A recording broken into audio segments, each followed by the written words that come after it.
Business Bureau sa Island Garden City of Samal nagpahimangno sa mga negosyante karong tingrinyo na sa business permit sa isla. Atong sayron ang detalye sa live report ni Jandy Esteban. Jandy.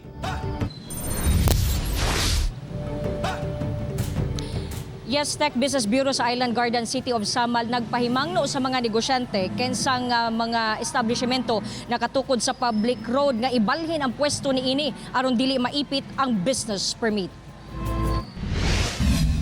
January 6 hangtod January 20 ang renewal sa mga business permit sa Samal Island.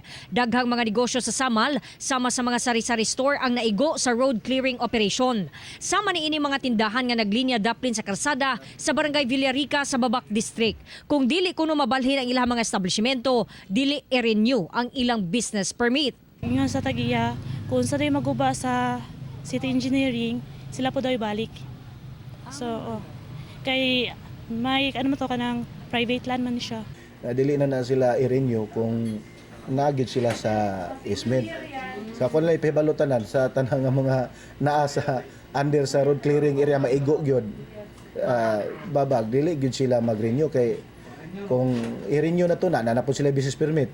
So mudugay na pod.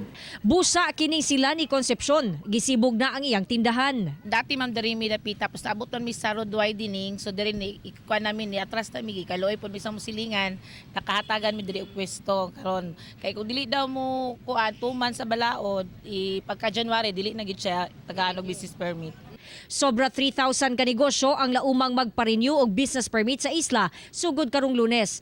Ang mga business owners nga dili maka-renew sa ilang business permits on time, pamultahon og 25% sa business tax due plus 2% rate kada bulan. Ako lang gipahinamangno sa mga business owners nga kadtong mga pre-require nga mga documents ilahang i-andam daan aron di na sila malangan.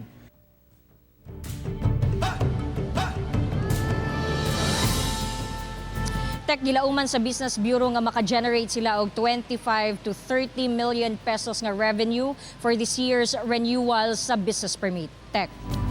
Okay, salamat Jandy Esteban.